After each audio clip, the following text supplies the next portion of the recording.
Sir ये लीजिए आपका बिल, और आप अपना फूड रिव्यू भी दे दीजिए। हाँ ठीक है। अरे क्या ठीक है, देखिए खाना तो अच्छा था लेकिन इसमें वो स्वाद नहीं था जो मसाले में होना चाहिए। हमें खाना उतना अच्छा नहीं लगा, इसलिए आपको 2 ही स्टार मिलेंगे।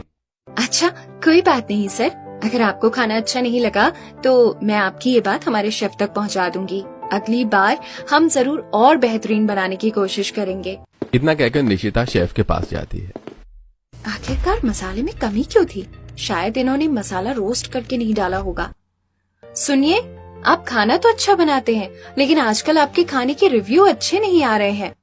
ऐसा कैसे हो सकता है? मैं बरसों पुराना शेफ हूँ, मेरा बनाया हुआ खाना हमेशा अच्छा ही होता है। हाँ लेकिन आप जो मसाले डालते हैं उसे अगर आप रोस्ट करके डालें तो टेस्ट और भी ज्यादा अच्छा होगा और खाने में स्वाद आएगा। अरे ऐसा कैसे हो सकता है?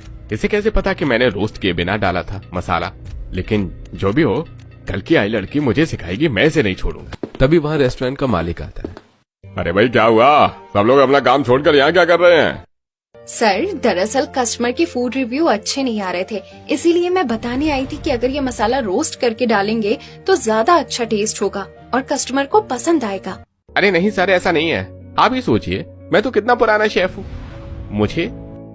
मुझ जैसे बरसों पुराने शेफ को अब ये गरीब लड़की समझाएगी कि खाना कैसे बनाना है। असलियत तो यह है कि ये टाइम पर कस्टमर को ले जाकर खाना देती नहीं है, जिसकी वजह से खाना ठंडा हो जाता है और असली स्वाद नहीं आता। नहीं सर, दरअसल। अरे चुप हो जाओ, इसकी बात सही है। तुम जैसी गरीब लड़की क्या कभी इतने पुराने शेफ की बराबरी कर सकती है जो तुम चली इसे सिखाने? जाकर अपना काम करो। धनीवल पूरी बात जाने बिना निशिता को डांट लगा देता है, जिसे देखकर राकेश खुश होता है। अरे बड़ा चली थी मुझे समझाने, अच्छा हुआ मैंने इसकी क्लास लगवा दी। झूठ तो झूठी सही, डांट तो पड़ी। वहीं दूसरी तरफ निशिता बिना कुछ कहे बाकी कस्टमर्स को खाना सर्व करती है। इसी तरह दिन बीतता है और रात को जब निशिता अपने घर पहुंचती है। अरे आ गई बेटी तू? हाँ माँ, आज काम जल्दी खत्म हो गया इसीलिए जल्दी आ गई। आप लोग थोड़ा रुकिए, मैं खाना बना देती हूँ। इतना कहकर निशिता तुरंत हाथ मुंह धोकर खाना बनाने में लग जाती है। वैसे बेटी तेरी इतनी उम्र हो गई है और तू इतना अच्छा खाना भी बनाती है, तो शादी क्यों नहीं कर लेती? हाँ दीदी शादी कर लो, क्या करोगी काम करके? नहीं, मुझे अभी शादी नहीं करनी है। अरे लेकिन क्यों? देख तेरी उम्र भी हो गई है और हमारे साथ गरीबी में तुझे भी परेशान होना पड़ता है। शादी कर लेगी तो तू इतना अच्छा खाना बनाती है कि ससुराल वाले तुझे अपनी पलकों पर बिठा कर रखेंगे।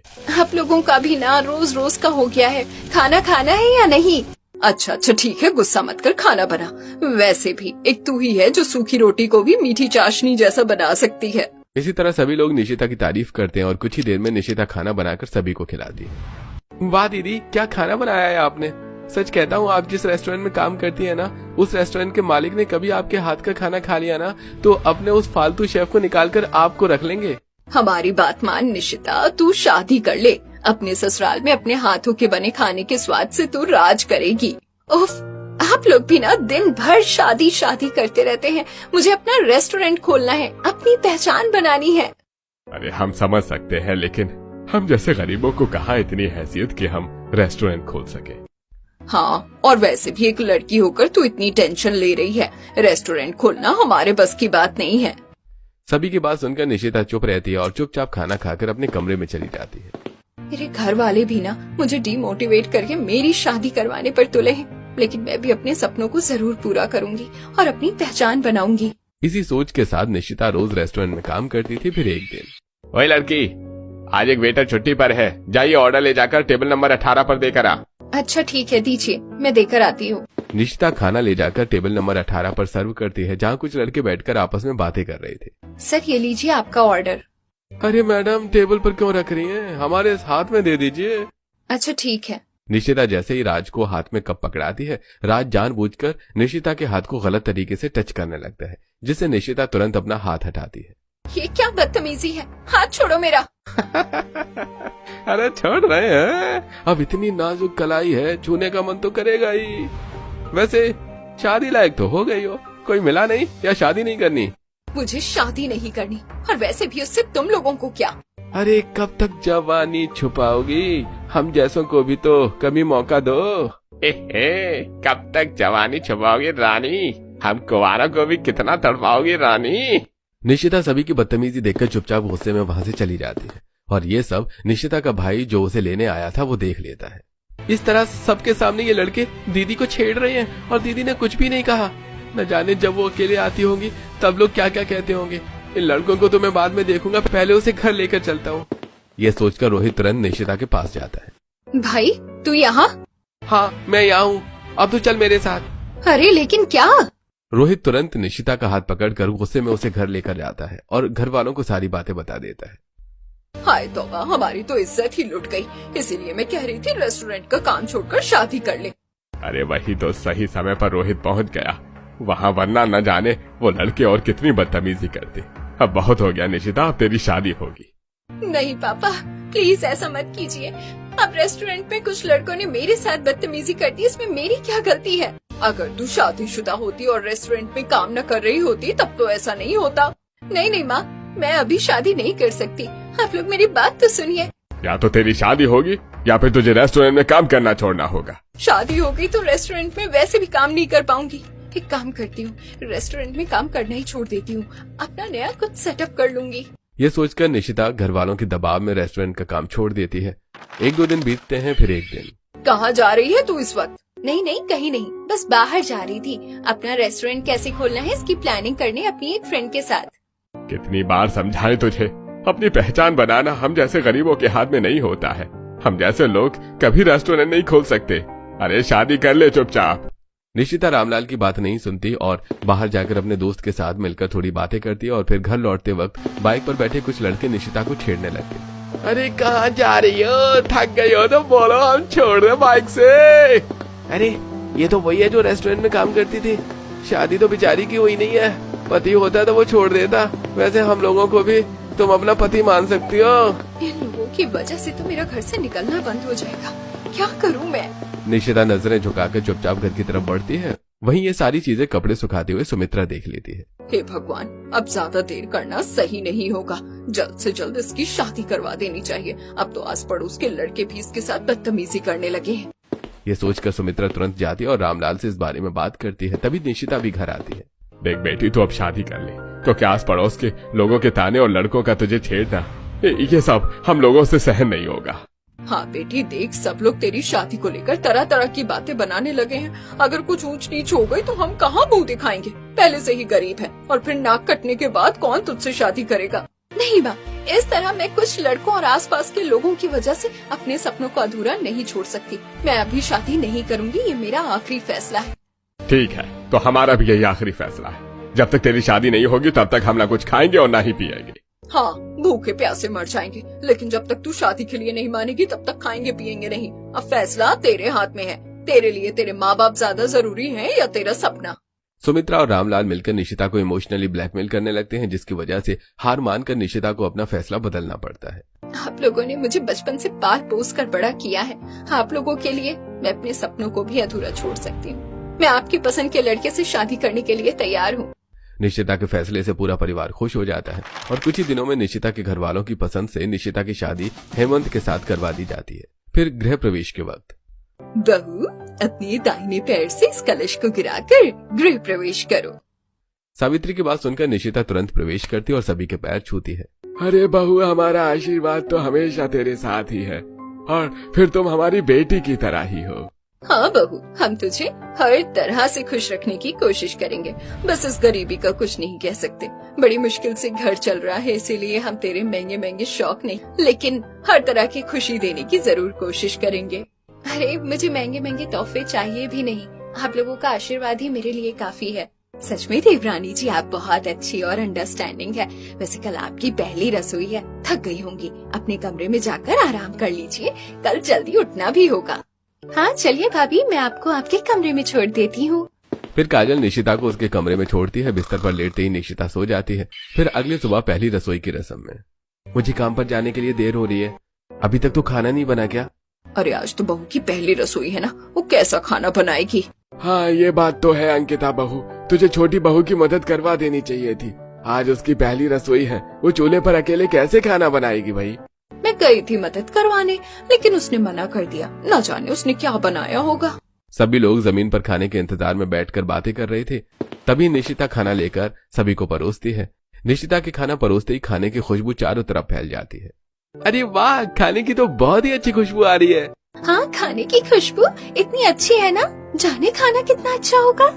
ये सोचकर सभी खाना खाना शुरू करते हैं। वाह बहू, तूने कितना अच्छा और स्वादिष्ट खाना बनाया है। हाँ बहू, तूने तो बड़े से बड़े शेफ को भी फेल कर दिया। तेरी शादी का खाना कितना फीका था। अगर तूने खुद की शादी में खुद ही खाना बनाया होता तो खाना कम पड़ जाता। वही तो, सब लोग खाने के साथ खाने की प्लेट भी खा जाते। आखिरकार बहुत टेस्टी खाना बनाती है भाभी। इस तरह सभी लोग हंसी मजाक करते हुए नाश्ता करते हैं और अपने अपने काम पर चले जाते हैं। धीरे धीरे निशिता कुछ ही दिनों में अपने ससुराल की सभी जिम्मेदारियां अच्छी तरह से संभाल लेती है। फिर एक दिन, माँ ये लीजिए, आज हमारी तनख्वाह मिली है। अरे ये तो बहुत अच्छी बात है। वैसे भी घर का राशन खत्म हो गया था, अब कल राशन भरवा लेंगे। हाँ, और फिर बिजली का बिल भी तो भरना है, साथ ही दूध वाले का भी। अरे दूध से याद आया, बहुत दिनों से मेरा पनीर खाने का मन कर रहा है। क्या हम सब बाहर से पनीर मंगा कर खा सकते हैं? नहीं नहीं, अगर इस तरह से पैसे बर्बाद करेंगे तो घर कैसे चलेगा? अरे ननद जी, आप परेशान मत होइए, मैं हूँ ना, मैं घर में ही पनीर की सब्जी बना देती हूँ। कल रात का फटा हुआ दूध भी बचा है। काश हम लोग भी अमीर होते और जो मर्जी वो खा सकते। इस तरह से बाहर की चीज को घर में ना बनाना पड़ता। अरे ननन जी, आप ऐसा क्यों कह रही हैं? लोग तो घर का खाना खाने के लिए मरते हैं कि ऐसे कौन से ढाबे में जाएं जहां घर जैसा स्वाद आ सके। अच्छा, मैं भी खाना बना देती हूँ। इतना कहकर निशिता घर में ही पनीर की सब्जी बनाती है और सभी को खिलाती है। अरे वाह भाभी, आपने तो बाहर मिलने वाली चीज को घर में ही बाहर से ज्यादा टेस्टी बना दिया है। हाँ देवरानी जी, आपके हाथों का खाना खाकर ऐसा लगता है जैसे पिछले जन्म में आप किसी रेस्टोरेंट की मालिक थी। पिछले जन्म का तो नहीं पता, लेकिन इस जन्म में जरूर बनना चाहती थी। देखिए, अगर आप सभी को इतना अच्छा लगा खाना तो और लीजिए ना। फिर इसी तरह निशिता सभी को खाना परोसती है और सभी तारीफ करते करते खुशी से खाना खाते हैं। और फिर एक दिन अचानक, अरे आप लोग अभी अभी तो काम पर गए थे, इतना जल्दी कैसे वापस आ गए? घर के अंदर चलो, बताता हूँ। निशिता तुरंत सभी के साथ घर के अंदर आती है। अरे तुम सब लोग यहाँ पर कुछ भूल गए हो क्या? इतना जल्दी कैसे काम पर से वापस आ गए? हम लोग वापस आए नहीं है, बल्कि मालिक ने हमें भेज दिया है। अरे तुम लोगों के कहने का क्या मतलब है? दरअसल मालिक ने हमें काम पर से निकाल दिया है। उनका धंधा थोड़ा मंदा हो गया था और उन्हें इतने स्टाफ की जरूरत नहीं थी, इस वजह से। क्या?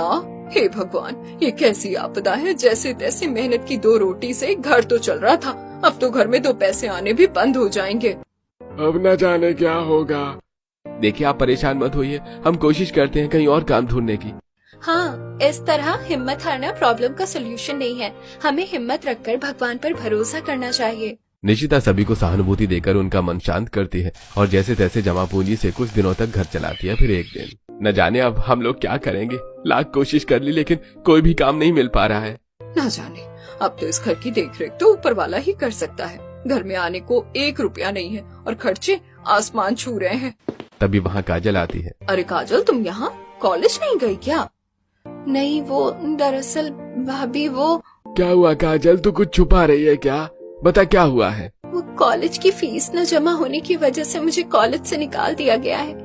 लेकिन आप लोग मेरी फीस की चिंता मत कीजिए, मैं अपनी पढ़ाई छोड़ रही हूँ।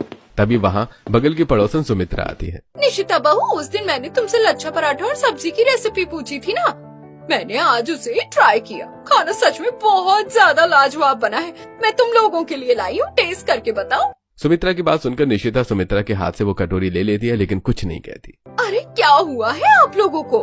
आखिरकार बात क्या है? देखिए काकी, ये बताने वाली बात तो नहीं है, लेकिन आपको तो पता ही है हमारे घर की कंडीशन कैसी थी। और अब तो जब से देवर जी और इनकी नौकरी गई है, तब से तो जीना मुश्किल हो गया है। और जब आपके घर शेफ जैसा खाना बनाने वाली बहू हो तो फिर घबराना किस बात का? लोग वैसे भी बाहर का खाना खरीद कर खाते हैं। अगर आपकी बहू खाना बनाकर भेजेगी तो जरूर उसके हाथ का खाना बिकेगा। बाकी तो आप लोगों की मर्जी। इतना कहकर सुमित्रा वहाँ से चली जाती है और सभी लोग सोच में पड़ जाते हैं। आप लोग परेशान मत होइए, सुमित्रा काकी ने आइडिया सच में बहुत ही बढ़िया दिया है। मैं कल से ही खाना बनाऊंगी और उसे पैक करके हम लोग लोकल ट्रेन के बाहर बेचेंगे। लेकिन बहू, तू ये सब कुछ करेगी कैसे? देखिए, हाथ पर हाथ रखकर बैठने से कुछ नहीं होगा। हमें कम से कम कोशिश करनी चाहिए, बाकी तो ऊपर वाले के हाथों में है। मैं तुम्हारा मतलब समझ गया हूँ, हमें मेहनत करने से पीछे नहीं हटना चाहिए। कल तुम खाना बना देना और हम दोनों जाकर लोकल ट्रेन के बाहर उसे बेचेंगे। अब ये फैसला लेने के बाद अगली सुबह निशिता जल्दी उठती है और अच्छी तरह से खाना बनाकर उसे छोटे छोटे टिफिन में पैक करके हेमंत के साथ लोकल ट्रेन के बाहर बेचने निकल। हमें ट्रेन के अंदर जाकर खाना बेचना चाहिए। ट्रेन के बाहर तो सभी बेच रहे हैं। हाँ बात तो सही है, चलो चलते हैं। फिर हेमंत और निशिता दोनों खाने के छोटे छोटे टिफिन लेकर ट्रेन के अंदर जाते हैं। 100 रुपए की बिरयानी ले लो, घर की बनी टेस्टी हल्दी बिरयानी ले लो। अगले स्टेशन पर नहीं मिलेगी, ले लो ले लो। काफी देर तक दोनों इसी तरह बेचने की कोशिश करते हैं। फिर थोड़ी देर बाद, अरे रुकिए रुकिए, ये कितने की है और गरम है या नहीं? अगर गरम है तो 2 प्लेट दे दीजिए। हाँ हाँ बिल्कुल। फिर हेमंत डिब्बे निकाल कर कीर्ति को दे देता है। वहीं दूसरी तरफ, यार बहुत भूख लगी है, इस ट्रेन में तो कुछ और मिल ही नहीं रहा है, स्टेशन पर मिल रहा है, अगर उतरे और ट्रेन छूट गई तो एक काम करते हैं, यहीं से ले लेते हैं। ये सोचकर सिद्धांत हेमंत और निशिता को आवाज लगाता है, अरे सुनिए, हमें भी 1 प्लेट दे दीजिए। हाँ हाँ बिल्कुल, मैं अभी देती हूँ। फिर निशिता और हेमंत मिलकर काफी लोगों को निशिता के हाथों का बना खाना बेचते हैं। वही जब लोग इसे खाते हैं तो, अरे वाह क्या खाना है, एकदम घर जैसा स्वाद आ रहा है। अरे हाँ, ऐसा लगता है कि किसी फेमस रेस्टोरेंट का खाना हो। इस तरह सभी लोग धीरे धीरे तारीफ करने लगते हैं और दूसरी तरफ निशिता और हेमंत अपना बनाया हुआ खाना बेचकर घर लौटते हैं। फिर अगले दिन, यार बहुत भूख लगी है, वो दोनों कहाँ गए जिन्होंने कल हमें खाना दिया था? हाँ यार चलो उन्हें ढूंढते हैं। मैं जब से पीजी में रहने आया हूँ परेशान हो गया हूँ, लेकिन उनके हाथों के खाने में तो माँ के हाथों जैसा स्वाद है। फिर सिद्धांत, कीर्ति, साथ ही कुछ और लोग भी हेमंत और निशिता को ढूंढते हैं, जिससे दोनों एक स्टेशन पर खाना बेचते हुए मिलते हैं।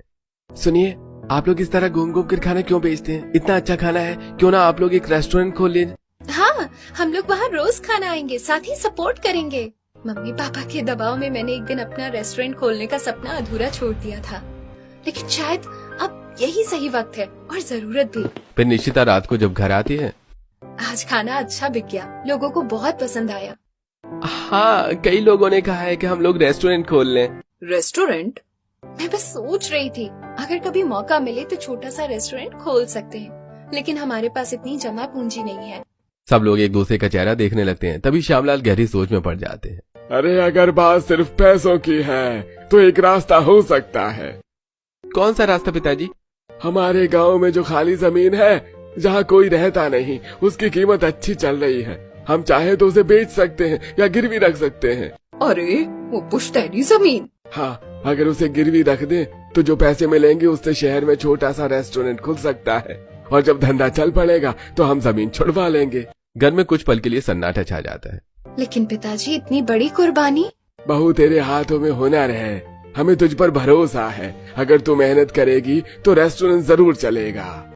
हाँ, मैं भी साथ में हूँ, हम सब मिलकर मेहनत करेंगे। इस फैसले को लेने के बाद श्यामलाल गांव की जमीन बेच देता है और उनसे मिले पैसों से बहू के लिए एक रेस्टोरेंट खरीदता है, जिसे निशिता अपने हिसाब से डिजाइन करवाती है। मैं इसे मॉड्यूलर किचन नहीं बनाऊंगी, बल्कि एस्थेटिक वे में डेकोरेट करूंगी। यहाँ अलग अलग पेड़ और चूल्हा होना चाहिए, गैस नहीं। निशिता अपने हिसाब से सबसे हटकर एस्थेटिक रेस्टोरेंट बनाती है। रेस्टोरेंट खुलने के बाद पहले 2 दिन ज्यादा ग्राहक नहीं आते, कुर्सियां खाली रहती हैं। निशिता काउंटर के पास खड़ी दरवाजे की तरफ देखती रहती है। फिर एक दिन, अरे जगह तो बहुत सुंदर बनाई है, अंदर से तो बिल्कुल शहर वाले कैफे जैसा लग रहा है। आइए आइए बैठिए, आज स्पेशल थाली है। ग्राहक खाना ऑर्डर करते हैं। कुछ देर बाद निशिता खुद खाना सर्व करती है। अरे वाह, खुशबू तो बहुत अच्छी है। सभी लोग खाना चखते हैं। अरे सच में बहुत स्वाद है, घर जैसा भी और होटल जैसा भी। अरे हमने तो सोचा था नया रेस्टोरेंट है, पता नहीं कैसा होगा, लेकिन खाना तो कमाल का है। हाँ धन्यवाद, फिर आइएगा। अरे भाई जरूर आएंगे और दोस्तों को भी बताएंगे। धीरे धीरे लोग बाहर खड़े होकर मेन्यू पढ़ने लगते हैं। कुछ लोग सिर्फ डिजाइन देखकर अंदर आते हैं और फिर खाने की तारीफ करते हुए बाहर निकलते हैं। अरे भाई, इतनी साफ जगह और इतना टेस्टी खाना, अब तो यहीं आएंगे। ग्राहकों की तारीफ सुनकर निशिता के चेहरे पर मुस्कान आ जाती है। उसकी मेहनत रंग लाने लगती है। धीरे धीरे दुकान पर ग्राहकों की भीड़ बढ़ती है, जिससे आसपास के दुकानदार जेलस होना शुरू हो जाते हैं। वहीं एक दिन, अरे भाई खाना तो ठंडा हो गया। है, अभी तो गर्म था, कितनी जल्दी खाना ठंडा हो गया। इससे अच्छा तो कोरियन रेस्टोरेंट होता है, कम से कम खाना गर्म तो रहता है। हाँ चलो ठंडा ही खा लेते हैं, लेकिन ठंडे खाने में स्वाद नहीं आता, बोलने में कितना अजीब लगेगा। इसलिए ग्राहकों की ये सारी बातें निशिता सुनती है। मुझे कुछ करना पड़ेगा ताकि ग्राहकों को गरम गरम खाना मिले। क्या करूँ मैं? निशिता ये सोचते सोचते रेस्टोरेंट चलाती है और फिर रात को जब घर पहुंचती है तब सभी को खाना खिलाकर सुलाने के बाद अपने कमरे में। कुछ अलग करना पड़ेगा। अरे क्या हुआ? अब तो हमारे रेस्टोरेंट अच्छी तरह से चलने लगा है। क्या सोच रही हो तुम? जो भी ग्राहक आते हैं उन्हें ठंडा खाना खाना पड़ता है। मैं नहीं चाहती कि मेरे ग्राहक इस तरह ठंडा खाना खाएं। मुझे कुछ ऐसा करना पड़ेगा कि उन्हें गर्म खाना मिले। ये सोचते सो जाती है और अगले दिन सुबह सुबह ये फैसला लेती है कि वो अपने रेस्टोरेंट में कोरियन स्टाइल की कॉपी करेगी। ये सोचकर निशिता तुरंत सभी टेबल के नीचे चूल्हा लगवा देती है, जिससे धीरे धीरे धुआं निकलता है और खाना गर्म रहने लगता है। अरे भाई ये क्या है? अगर खाना ठंडा हो जाए तो आप खुद नीचे रखकर गर्म कर सकते हैं। ग्राहकों ने कोशिश की, प्लेट नीचे रखी, हल्की भाप उठी और खाना फिर गर्म हो गया। अरे वाह! अरे यार, अब बार बार बुलाने की जरूरत नहीं है। अरे भाई, ऐसा रेस्टोरेंट तो पहली बार देखा है। यहाँ तो 36 चूल्हे हैं। अरे भाई गजब आइडिया है। पूरे हॉल में हल्की भाप और ताजे खाने की खुशबू फैल गई। लोग आराम से बैठकर खाना खाते, जरूरत पड़ने पर खुद ही गर्म कर लेते। हेमंत ग्राहकों को खुश देखकर मुस्कुरा रहा था। ये सब निशिता का आइडिया है। सच में बहुत बढ़िया सोच है। निशिता काउंटर के पास खड़ी सबको देख रही थी। लोग संतुष्ट थे, हंसते हुए खाना खा रहे थे। अरे भाई अब ठंडे खाने की शिकायत खत्म। हम तो सबको बताएंगे। निशिता के इस आइडिया की वजह से रेस्टोरेंट में धीरे धीरे ग्राहकों की भीड़ बढ़ जाती है और 36 चूल्हे वाले रेस्टोरेंट के नाम से वो फेमस भी होने लगती है, जिससे आसपास के दुकानदार ये सारी चीजें देखकर जलना शुरू हो जाते हैं। अरे भाई अब समझ आया हमारे ग्राहक कहाँ जा रहे हैं। ये सब इसके यहाँ कुछ करना पड़ेगा। दोनों ने संजय और विनय को बुलाया। अरे भाई जाओ, इसका नाम खराब करो, ऐसा हंगामा करो कि लोग यहाँ आना बंद कर दें। ठीक है, समझ गए? अगले दिन दोनों रेस्टोरेंट पहुंचे। आइए, क्या लेंगे? अरे भाई, आपके रेस्टोरेंट का जो स्पेशल हो वो ले आइए। निशिता संजय की टेबल पर अपने हाथों की बनी बिरयानी सर्व करती है। खाना खाने के बाद दोनों ने चुपके से अपने बैग से कॉकरोच निकालकर प्लेट में डाल दी। ये क्या है? अरे क्या हुआ? अरे खाने में कॉकरोच है। ग्राहक प्लेट देखने लगे। सच में? कुछ लोग गंभीर हो गए, कुछ नाराज होकर उठ गए। निशिता सबको जाते देखकर हैरान और गंभीर होकर खड़ी रह गई। ऐसा कैसे हो सकता है? अगले ही दिन पूरे रेस्टोरेंट में कैमरे लगवा दिए उसने। कुछ दिन बाद फिर ग्राहक आने लगे। माहौल सामान्य था, लोग खुश होकर खाना खा रहे थे। तभी संजय और विनय फिर आए। क्या लेंगे? वही स्पेशल। खाना खाते ही दोनों ने प्लेट में गंदी चीज डाल दी। अरे भाई फिर से खाना गंदा। दोबारा। 1 मिनट। उसने कैमरे की फुटेज सबके सामने चलवाई। स्क्रीन पर साफ दिखा कि दोनों खुद प्लेट में डाल रहे हैं। अरे भाई, ये तो खुद गंदी चीज डाल रहे हैं। अरे मतलब पहले भी इन्होंने किया था। सबकी नजरें संजय और विनय पर थीं। दोनों गंभीर खड़े थे। अरे भाई, किसी की मेहनत के साथ ऐसा करते हो तुम लोग, हैं? लोगों ने उन्हें डांटा और बाहर जाने को कहा। दोनों सिर झुकाकर वहां से निकल जाते। हमें माफ कीजिएगा। अब से हम यहीं आएंगे। निशिता काउंटर के पीछे खड़ी थी। उसके चेहरे पर हल्की मुस्कान थी। ग्राहक फिर से बैठ गए। माहौल फिर से खुश हो गया। ऐसे कुछ दिन बीतते हैं और फिर एक दिन। हे भगवान, बेकार इस निशिता के मुंह लग गए। अरे सच ही कह रहे थे, जब से हमारा भांडा फूटा है मक्खी तक रेस्टोरेंट में नहीं आती है। मैंने कुछ सोचा है, अगर तुम बात मानो तो शायद हमारा दिवाला निकलने से हम बच जाएं। अरे हम लोग बनिया हैं, अपना बिजनेस बढ़ाने के लिए कोई भी उपाय आजमा सकते हैं। अगर हम लोग निशिता से माफी मांग लें तो वो वीडियो चलवाना बंद कर देगी। जितने को पता चला है वो भी कुछ दिन में भूल जाएंगे। फिर तो माफी मांगने में कोई शर्म की बात भी नहीं है। वैसे भी सभी जानते ही है, माफी मांग लेंगे तो लोग भी हमें माफ कर लेंगे और निशिता भी। फिर गौरव और महेश निशिता के 36 चूल्हे वाले ढाबे में आते हैं। आप दोनों यहाँ क्यों आए हैं? हम तुमसे माफी मांगने आए हैं, हमें माफ कर दो। हमें अपनी गलती का एहसास हो गया है, प्लीज हमें माफ कर दो। क्यों? आप लोगों का सारा घमंड चूर हो गया? हाँ, अब हमारे रेस्टोरेंट में एक मक्खी भी नहीं आती है। जिस दिन आपका घमंड टूटा उसी दिन मैंने आपको माफ कर दिया। पर अब हमारा दिवाला निकलने वाला है। हम सब एक ही बिजनेस कर रहे हैं तो हमें एक दूसरे की हेल्प करनी चाहिए। इसीलिए अगर मेरे पास कोई बड़ा ऑर्डर आता है तो मैं आपके पास भेज दूंगी। गौरव और महेश के चेहरे पर मुस्कान आ जाती है। तभी निशिता के 36 चूल्हे वाले ढाबे में कुछ जवान इन्फ्लुएंसर और मीडिया रिपोर्टर्स आते हैं। तो दर्शकों, आज हम जानेंगे शहर में 36 चूल्हे वाले रेस्टोरेंट का राज। निशिता जी, आपको 36 चूल्हे वाले रेस्टोरेंट का ख्याल कैसे आया? सो गाइस, जैसा कि आप देख रहे हैं, निशिता जी को मीडिया रिपोर्टर्स कवर कर रहे हैं। निशिता जी, जवाब दीजिए। कई बार हमारे रेस्टोरेंट में ऐसे भी लोग आते हैं जिन्हें लंबी चौड़ी बात करनी पड़ती है। उनका ध्यान रखते हुए मैंने 36 चूल्हे वाला अपना ढाबा बनाया ताकि उनकी बात के दौरान उनका खाना ठंडा होकर टेस्ट ना खराब हो। तो गाइस, आपने देखा निशिता जी ने कैसे रेस्टोरेंट लाइन के उस लूप होल को पकड़ा और ग्रोथ किया। अगर आप भी निशिता जी से बात करना चाहते हैं तो आप यहाँ आ सकते हैं। मैम, आप अपने 36 चूल्हों के रेस्टोरेंट के बारे में कुछ बताइए। ये हमारा 36 चूल्हे का ढाबा है। हम इसकी फ्रेंचाइजी भी इशू करने वाले हैं। अगर आप हमारी फ्रेंचाइजी लेना चाहते हैं तो नीचे दिए ईमेल पर कांटेक्ट करें। निशिता मौके का फायदा उठाती है और रातों रात निशिता का 36 चूल्हे वाला ढाबा न सिर्फ इंडिया में बल्कि इंटरनेशनल लेवल पर फेमस हो जाता है। अब निशिता अपनी फ्रेंचाइजी सेल करने लगती है।